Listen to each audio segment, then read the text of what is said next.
Okay, welcome everybody to the March 17th meeting of the Land Use and Ethics Subcommittee.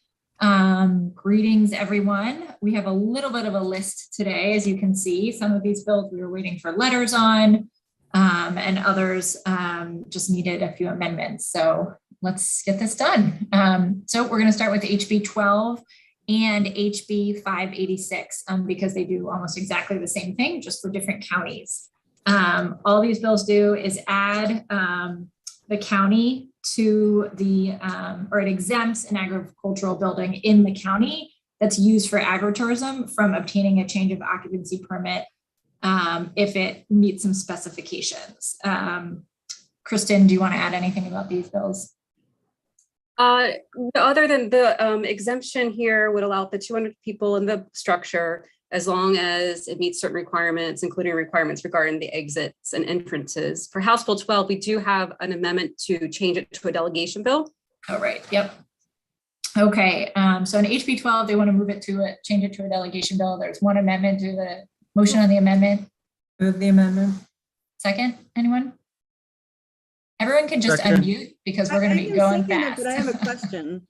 Okay. Yeah. On 12, isn't it already a delegation bill?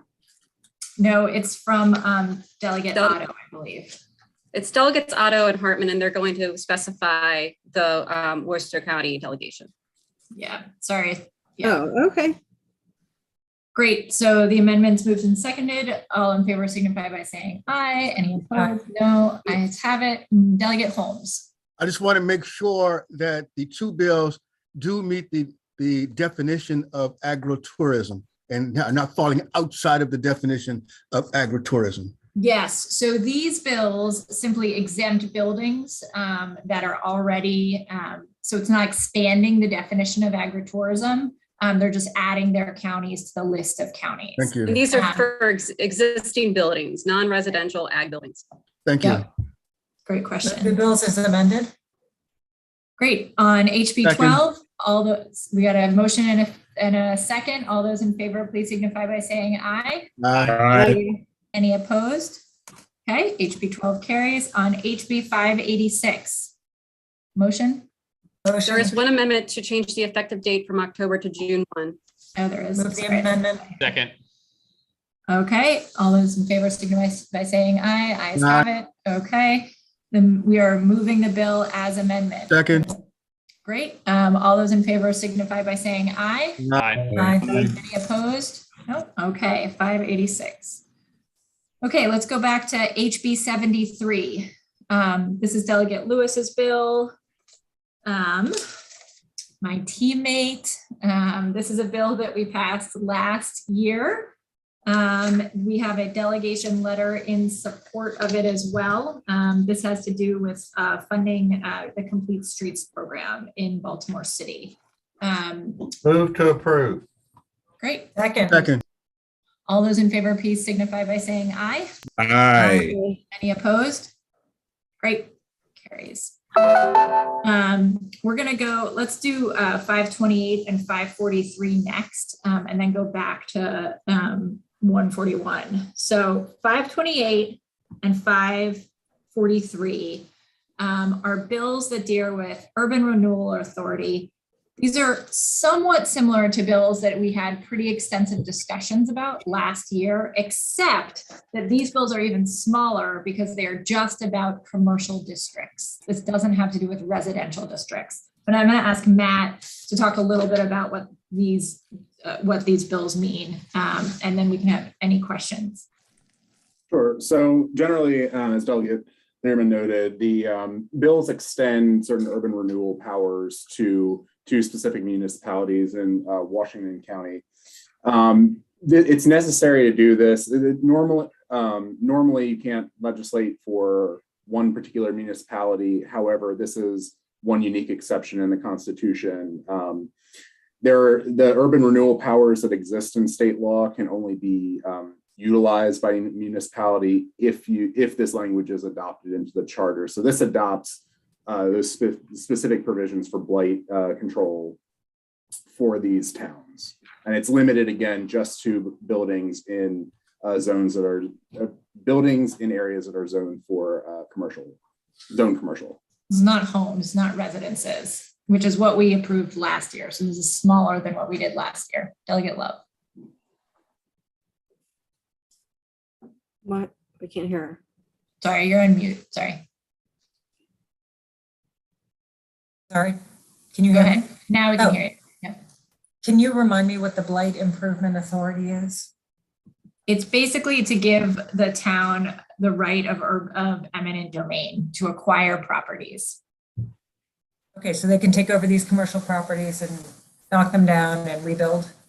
Yes, Or- if under lots of specifications. Like, I just want to remind people, we passed this last year. I know. Okay, not just you, other people who are shaking their head like, what is this? But this is just for commercial properties. The zone, Delegate I would Traza? also note that the zones and the projects have to be declared. So there's a public process to declaring these places where this activity will take place. Yes. Delegate Traza? Does this mean, okay. I don't know if I vote, I don't know what the bill was last year. I'm curious if I voted for it, because does this mean that they can condemn property or take by eminent domain for a private purpose? Like for private, It extends the, I can't answer that question off the top of my head. I need to go back and look, but it is what other municipalities, the power that they already have over and so Delegate McKay just wants to extend it to 2 municipalities in his county, but many other municipalities already have it. So it's just extending it to those 2, and it's just in commercial spaces, but I can't answer your specific question. Matt, can you? So, I'm pretty so sure. there is, I mean, it's related to eminent domain. So there has to be a public purpose for the taking of the property, but there can be involvement of private parties in the redevelopment process that takes place. So you can take somebody's private property and give it to somebody else. And you can do that in Baltimore and many places throughout the state already. That's what eminent domain is. I mean, there's a long process, right? And just compensation and whatnot. But this is not about taking homes. It's just in the commercial zone. Do we know what the similar bills were last year? If you give Matt a minute, maybe he can look them up. But Delegate Weibel? Yes, thank you, Madam Chairman. These were originally Washington County bills. We assigned them to Delegate McKay because they're in his district. But correct me if I'm wrong, Matt, they do have the right to use eminent domain on residential homes, but they have to be located within this commercial.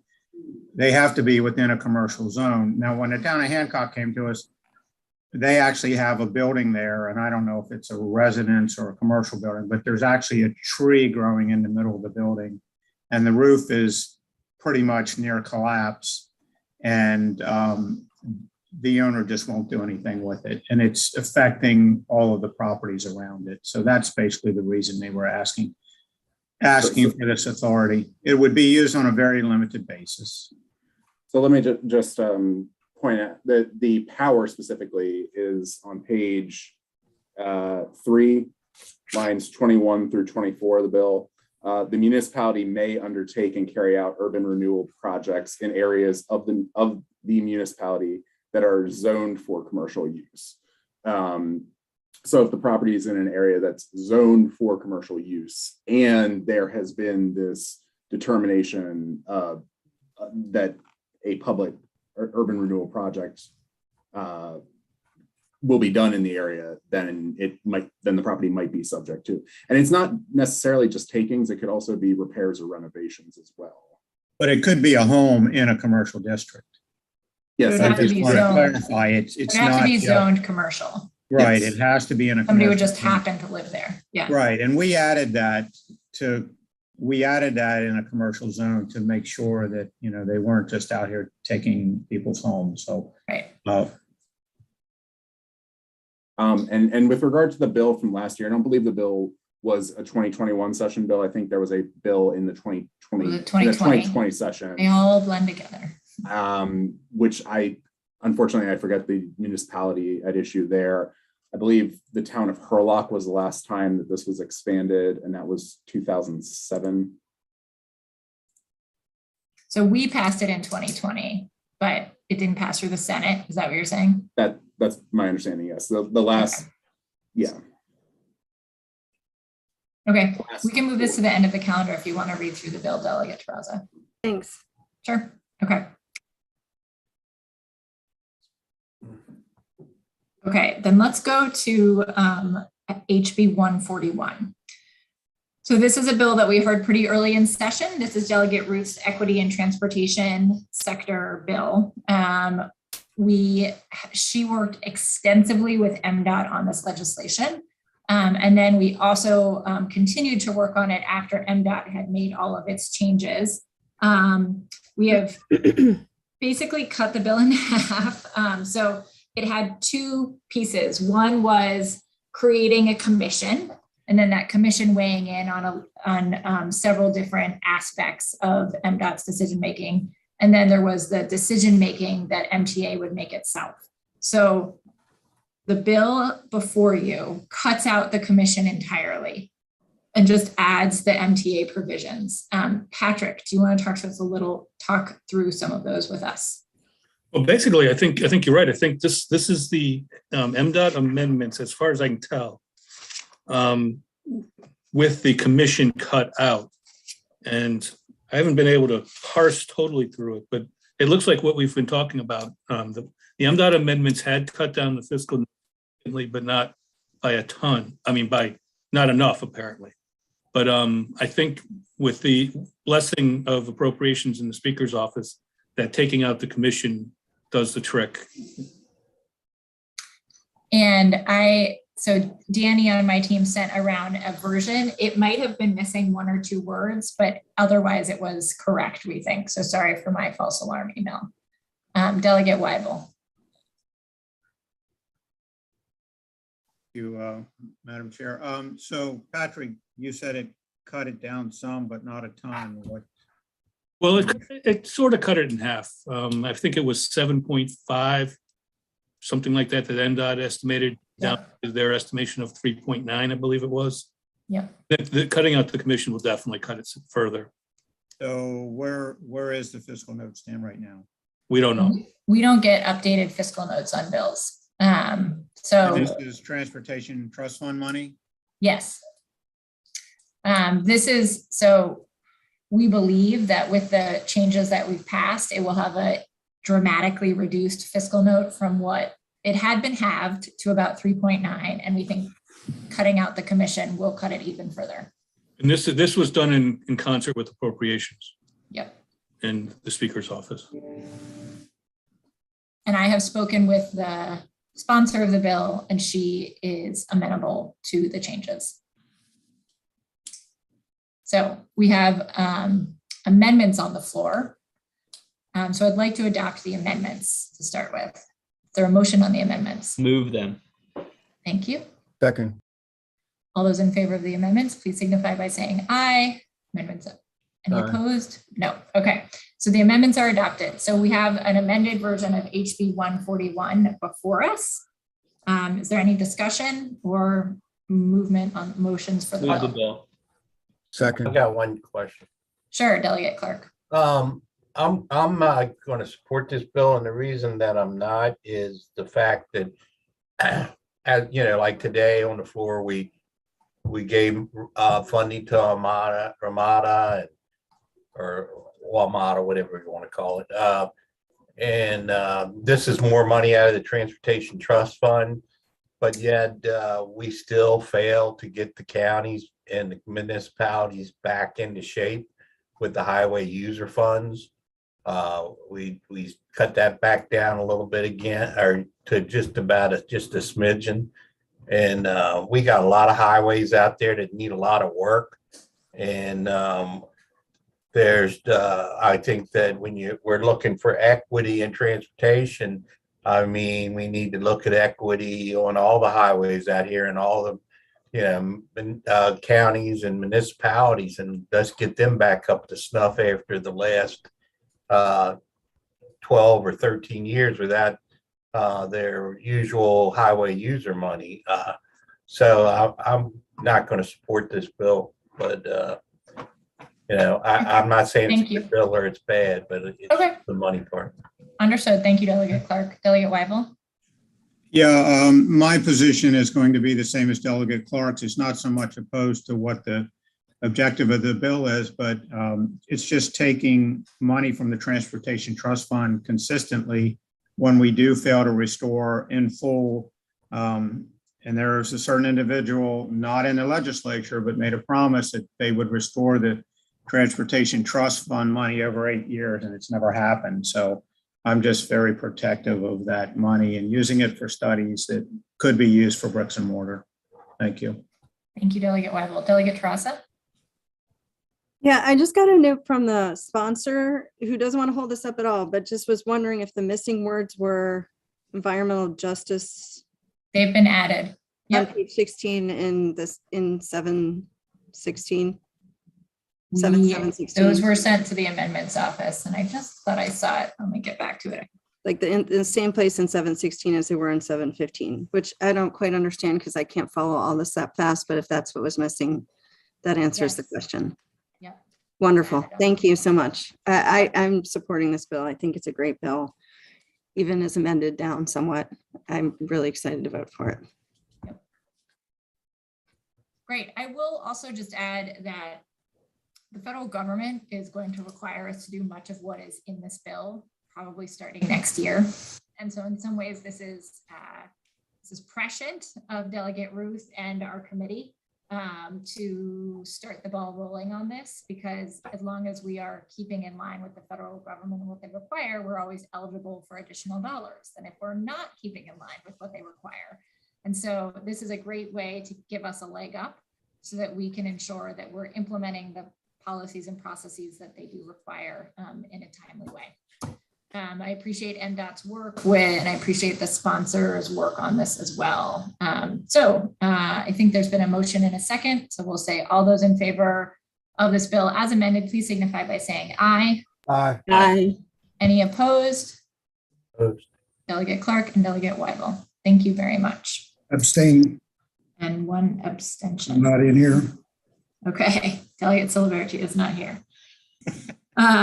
Okay, let's move to HB 927. We reviewed this. This is Delegate Blockovich Carr's bill that we reviewed a couple weeks ago or last week. I don't know. Time is strange during session. And there were a couple questions and suggestions on the legislation. Delegate Terrassa. I just wanted to thank you for giving me the time to look into that, and my questions have been answered.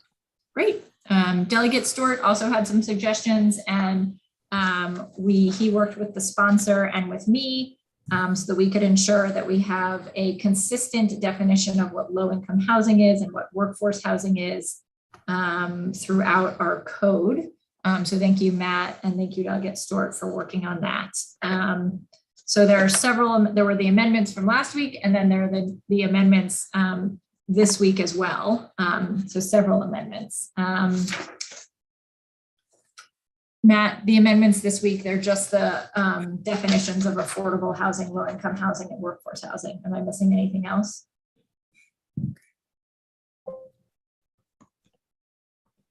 Sorry, I thought I was unmuted. There's that, what you mentioned, Chairwoman. And then there's language that was added on page 4 in line 11. Struck language on page 4 in line 11 down through line 13 and substituted guidance that a unit of state government shall consider the proposed period of affordability, Yes. the number of affordable housing units created, and the viability of an offer when evaluating multiple nonprofit or other offers for these properties. Right. That was another suggestion from the subcommittee, I believe. Thank you. Delegate Weibel. So in the hearing, Delegate Healy asked about deed restrictions, and I know the sponsor said they would be willing to include that. Is that in any of these amendments? Deed restrictions? No. That was not Yeah, something that so somebody they worked could on get and this gave us. property at a discount and then end up just selling it at fair market value without accomplishing any objectives. So, I mean, the sponsor said they were willing to include that in the bill.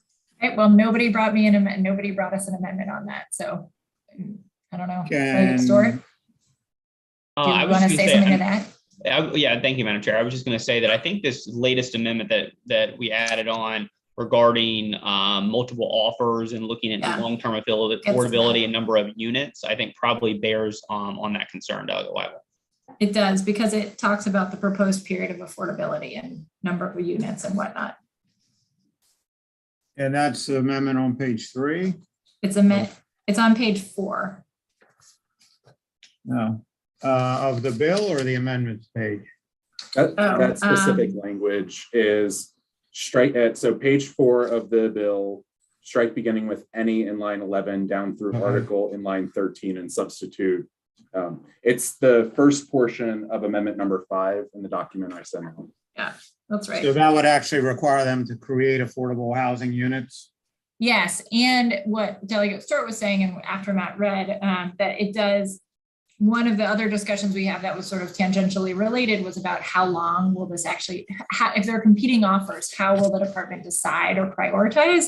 And that we should create some guidance so that they should consider how long it's going to be affordable, how many units are going to be created, and the like. And so that bears pretty directly on your concern. So if, they're taking an offer from somebody that says, it's going to be affordable for a year versus somebody who's going to say it's going to be affordable for 30 years, right? They would pick the 30 years. So the attorneys in the room think that language keeps someone from just flipping it?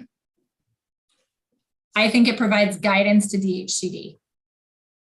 Yeah, and I think generally, thank you, Madam Chair. I think generally when you have these competing bids for properties in the DHCD context, you're basically, as part of your bid, that's not a binding contract, but when you sign a contract with DHCD, even though it's not necessarily going to be a deed restriction, you are pledging in the contract, you're obligated to basically do what you said, and that's going to include the number of affordable units, the length of affordability, and whatever other questions DHCD is going to ask. And of course, DHCD is still empowered under the bill to add more constraints if they want to. That's always under the Secretary's discretion. Okay, thank you. Great. Delegate Siliberti. Yes, Delegate Learman, I just apologize for being late. I was dealing with some personal business. Fine. No worries. Thank you. Okay, so we have a group of amendments for HB 927, including the amendments we discussed last week and the amendments we just discussed right now. Is there a motion on the amendments? Move the amendments. Second. All those in favor, please signify by saying aye. Aye. Any opposed? No. Great. So now HB 927 is before us as amended. Is there a motion on the bill? Move the bill. Second. Wonderful. All those in favor of the bill, HB 927 as amended, please signify by saying aye. Aye. Aye. Don't sound so enthusiastic. No, I'm just kidding. Aye. Okay, any opposed? Delegate Siliberti, you're not opposed, are you? You just have your hand up for No, asking a I'm just question. shaking my Okay, head. We're fine. great. Okay, 927 passes favorable with amendments. And then let's go to HB 1419. We have like 1 minute, but this is our chair's bill. So let's get to it. Sponsor problem. Yeah, I don't have this bill.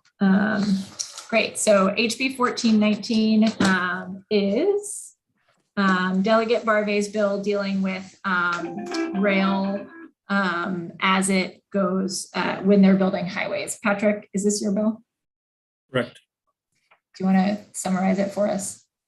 Yeah, it just says if the State Highway Administration proposes a highway expansion, say 270 Beltway, during the initial project planning phase, they have to evaluate the use of states' rights of way for subway, or any rail travel, or monorail, anything of the like.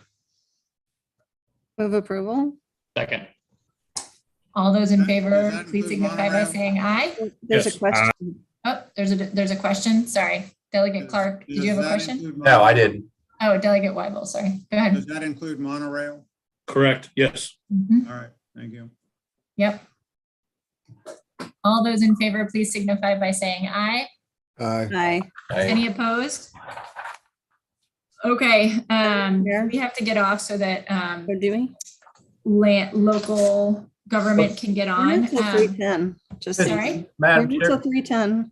Oh, even until 3:10? Oh, I thought she said 3:05. Okay, yes, Delegate Clark. what about HB 528 and 543? Yes, since we have a few more minutes, we're gonna go back and keep discussing them. I just wanted to I thought we had to get off at 3:05. Do but we have some time. amendments on them two bills, or were We they? do not straight? have amendments on those bills. They're just as they are. I'd like to move to approve HB 528 and HB 543 before we have to get off. Second, Okay, so let's, Delegate Terraza has a question, so let me get to her, please. Thanks. I still have the concern, but I stand corrected. I voted for them last time and I will vote for them this time. So I'm okay moving forward. I personally am okay with moving forward and appreciate the time to look. Yeah, of course.